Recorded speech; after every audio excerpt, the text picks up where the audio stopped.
Aaron, what do you think women's liberation was about? And I said, I think it's about women having the right to work, getting equal pay with men, just like they won the right to vote, you know? And he started to laugh. He said, you're an idiot. Aaron, can you be specific about when you met Rockefeller, how it happened in these discussions?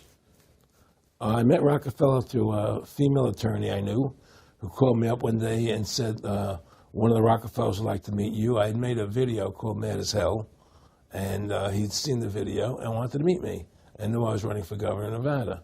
So sure, I'd love to meet him.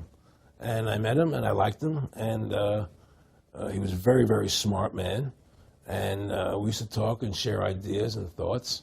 Yeah, yes, that did happen. I was definitely being recruited, but it's more subtle than that. Well, in your words, just go through the process, and then what he said. Well, what it is remember, we were friends, and we used to come to my house a lot. We'd have dinner, we'd talk, and he'd tell me about business investments, how you get involved in, you know, or they would help me with this business investment or that business investment.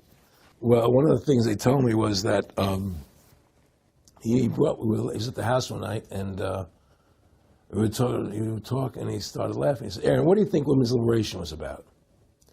And I said, I had pretty conventional thinking about it at that point. I said, I think it's about women having the right to work, getting equal pay with men, just like they won the right to vote, you know? And he started to laugh. He said, you're an idiot.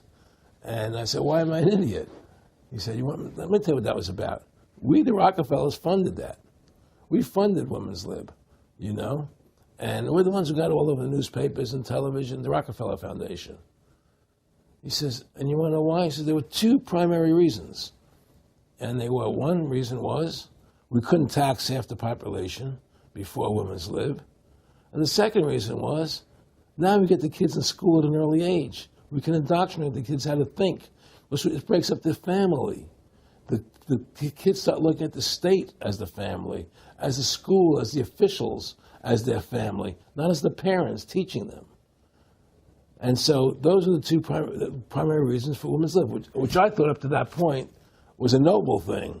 You know, when I saw their intentions behind it, where they were coming from when they created it, the thought of it, I saw the evil behind what I thought was a noble adventure. Aaron, did you know that Gloria Steinem, in one of her own books, now admits the CIA funded Miss Magazine? No, I had no idea about that. No, I never heard that. Yeah, we're going to... CIA funded Miss Magazine? Funded Miss Magazine with the stated goal of taxing women and breaking up the family. No kidding. I never heard that. Well, Nick told me. I mean, I know it, but not because I know the CIA was involved in it. Well, Gloria Steinem was proud of it. Oh, the CIA wanted to help women. No kidding. So they funded it, yeah. And of course, it's divide and conquer. Right, and of course. What they do is they focus in, obviously, on real problems. Women were getting shafted in many ways, but the elite wasn't planning to help them. They were planning to really shaft them and take men away from them. Look at what they did with black families. You only had about 10% illegitimacy 50 years ago in black communities, and now it's over 90%. And look at welfare. We're going to give you some money, but you can't have a man in the house.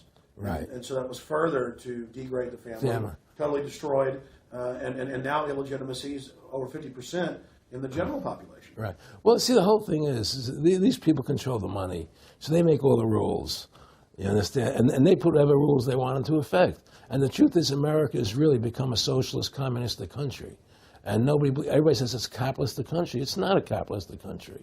You know, how could it be capitalistic when you have a central bank? That's the first. It can't be.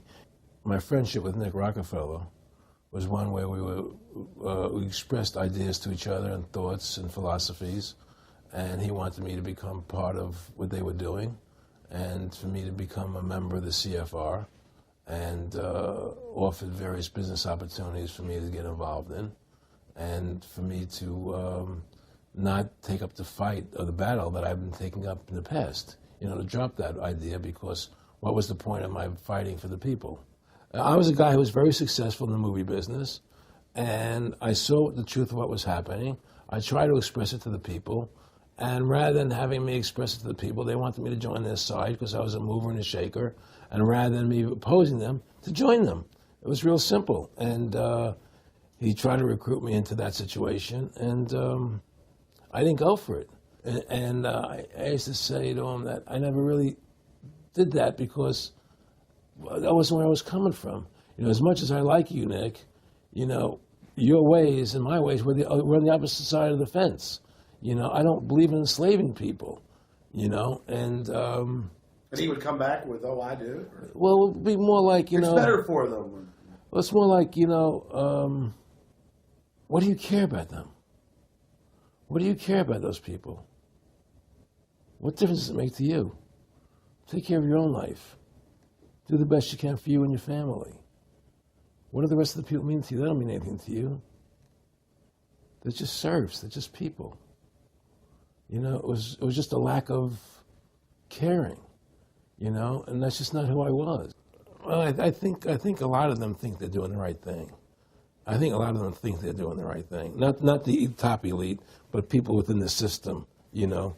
But I think that it's all about, as Nick said to me, it's about control and power. They have all the money they want. They can make all the money they want.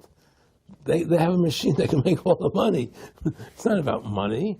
It's about control. It's about their vision of how they want to see the world in their eyes. And they keep perpetuating all these things that are lies. And because we've given the Federal Reserve the money-making power, they control the media, they control the government, and they're all in bed together. So you're fighting all this propaganda all the time. And it's a very difficult fight.